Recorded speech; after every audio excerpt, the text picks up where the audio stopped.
Sugar వ్యాధి ఉన్న వారికి సేమియా ప్రొడక్ట్స్ తింటే రక్తంలో చక్కెర తొందరగా ఎక్కువ అవుతుంది, కంట్రోల్ తప్పుతుంది. మరి షుగర్ వ్యాధి లేదు కదా అని మీరు అనుకోవచ్చు.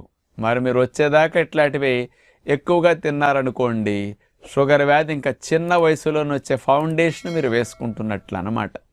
అంచేత ఎప్పుడన్నా ఏదో అప్పుడప్పుడు పండగ, పెళ్ళి, శుభకార్యం ఎప్పుడన్నా ఒక్కరోజు తింటే పర్లేదు, కానీ సేమియా ఉప్మాలు వారంలో 2-3 సార్లు ఇట్లా చేసేసుకుని తినేయటం అంత మంచి అలవాటు కాదు. ఆరోగ్యానికి చాలా ఇబ్బందులు ఎదుర్కోవాల్సి వస్తుందన్నమాట ఇట్లాంటి వాటిలో.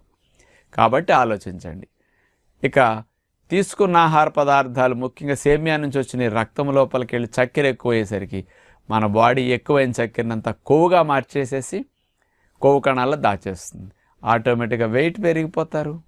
సేమియాకు తొందరగా వెయిట్ పెరిగే రిస్క్ ఉంటుందన్నమాట.